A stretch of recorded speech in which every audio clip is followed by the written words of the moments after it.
Hello बच्चों। यहां लिखा है sphere is moving towards the positive x axis with velocity vc and rotates clockwise with angular velocity omega as shown in the figure such that vc is greater than r omega. The instantaneous axis of rotation will be, सुनो इधर।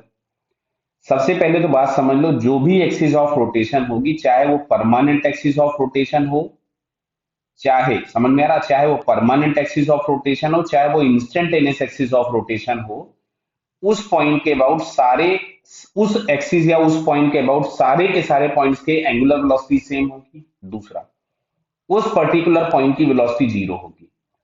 अगर permanent axis of rotation है तो उसकी velocity permanently zero रहेगी, और instantaneous axis of rotation है तो किसी इंस्टेंट पर उसकी वेलोसिटी जीरो होगी। अब सुनो इधर, इस ऑब्जेक्ट में प्रेजेंट हर पॉइंट वीसी से आगे जाएगा, हर पॉइंट वीसी से आगे जाएगा। क्लियर है? क्या बात समझ में आ रही है? जो भी इसके सेंटर की वेलोसिटी है वो सारे के सारे पॉइंट आर ओमेगा से, मतलब जो भी हम लोग यहां से लिखे velocity due to rotational motion, तो इसको मैं लिख रहा हूं आर ओमेगा। तो जो सेंटर के ऊपर वाले पॉइंट है वो तो आर ओमेगा से आगे जाएंगे। देखिए मैं ब्लू कलर से आर ओमेगा दिखा रहा हूं। जैसे जैसे आप ऊपर जाते जाएंगे वैसे वैसे आर ओमेगा बढ़ता जाएगा। क्लियर? बट क्वेश्चन में आपके पास दिया हुआ है VC is greater than R omega. क्या दिया है? VC is greater than R omega. देखिए यहां पे मैं बना रहा हूं फिर से, ये है वीसी, और वीसी आर ओमेगा से बड़ा है, मतलब यहाँ पे आर ओमेगा का इधर की तरफ में। तो ये दिख रहा है कि सेंटर के ऊपर कोई भी पॉइंट ऐसा नहीं हो सकता जिसकी वेलोसिटी जीरो हो। तो सेंटर के नीचे पॉइंट बात करते हैं, तो ये आर ओमेगा से पीछे जाएगी और ये वीसी से आगे जाएगा। ध्यान से सुनते जाना, बताइए, ये वीसी से आगे जाएगा। क्लियर? तो अब तुमको दिख रहा है कि वीसी की वैल्यू जो है वो आर ओमेगा से भी बड़ी है, मतलब इससे भी बड़ी है। ये तो अभी फिर भी स्मॉल है, मतलब इस बॉटम मोस्ट पॉइंट पी की बात करेंगे तो इसका आर ओमेगा पीछे होगा और इसका वीसी आगे होगा।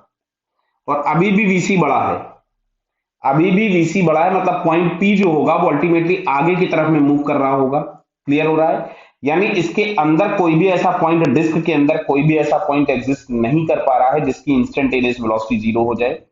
अब अगर हम नीचे आ जाए, मान लो यहाँ कहीं पे, क्लियर, तो अब हमको दिख रहा है कि इस वाले पॉइंट के लिए जो आर वेक्टर, आर की वैल्यू होगी वो हो सकता है इतनी बड़ी हो जाए कि वो इसके जो फॉरवर्ड वेलोसिटी वीसी है उसको बैलेंस कर पाए। क्लियर? तो इस वाले पॉइंट की, तो आउटसाइड द स्फीयर, तो ये हमको फोर्थ ऑप्शन आ गया। क्लियर है? अब सुनो इधर, इसको निकालते कैसे हम लोग, निकालते हम लोग इस तरह से, ध्यान से सुनिएगा। किसी भी पॉइंट की इंस्टेंटेनियस एक्सिस ऑफ किसी भी अरेंजमेंट में निकालनी हो तो हम लोग क्या करते हैं, जितने भी पॉइंट्स है सारे पॉइंट की वेलोसिटीज पे परपेंडिकुलर ड्रॉ करते हैं। यहाँ पे सेंटर पे केवल वीसी होगी, यहाँ पे वीसी प्लस आर ओमेगा होगा जो कि फॉरवर्ड होगा, इस वाले पॉइंट पे वीसी इधर होगा और आर ओमेगा नीचे की तरफ में होगा। आ रही बात समझ में? सारे पॉइंट्स की जो रिजल्टेंट वेलोसिटीज हैं उन पे परपेंडिकुलर ड्रॉ करते हैं। तो दिख रहा है कि इस इन दो पॉइंट्स पे परपेंडिकुलर ड्रॉ करोगे तो वो तो यही आ जाएगा लाइन। अब अगर हम इस वाले पॉइंट पे परपेंडिकुलर ड्रॉ करें इस पे, क्योंकि ये इस पॉइंट की वेलोसिटी है, तो देखो आपको पता चल गया था कि बाहर होगी इसलिए मैंने बाहर बना दिया। आपका मन कर रहा है तो आप अंदर बना लीजिए। चलो मैं अंदर ही बना देता हूं पहले में, क्योंकि ऐसे तो बोलोगे सर आपको पता चल गया था कि बाहर होगी इसलिए आपने बाहर बना दिया, यार तो स्फीयर ही गायब हो गया। हाँ चलो वापस आ गया। तो अब हम लोग क्या कर रहे हैं कि इसमें अंदर बना दे रहे हैं वेलोसिटी। ठीक है? ये परपेंडिकुलर जो हम लोगों के पास आया था मैंने अंदर बना दिया। चलिए बना दिया अंदर भाई। अब हम लोगों को केवल ये प्रूव करना है कि ये जो डिस्टेंस हम लोगों के पास वाई आएगी ये ग्रेटर देन आर होनी चाहिए। क्लियर? तो चलिए बात करते हैं। तो साहब ये वाला एंगल थीटा होगा।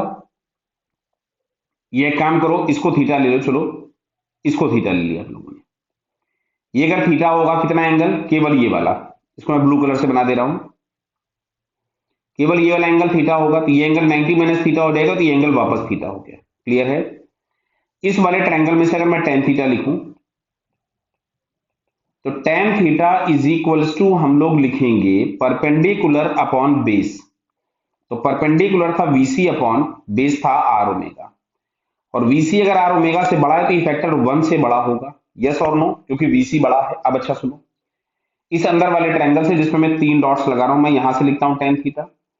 तो यहां से अगर मैं टेन थीटा लिखूंगा तो परपेंडिकुलर अपॉन बेस, और बेस आर है, तो y by R should be greater than 1, तो y should be greater than r, तो y should be greater than r मतलब ये जो पॉइंट यहां पे हमने बनाया वो यहां ना होकर के इसके क्या होगा बाहर, तो भी हमको कौन सा आंसर मिलेगा, फोर्थ वाला। क्लियर?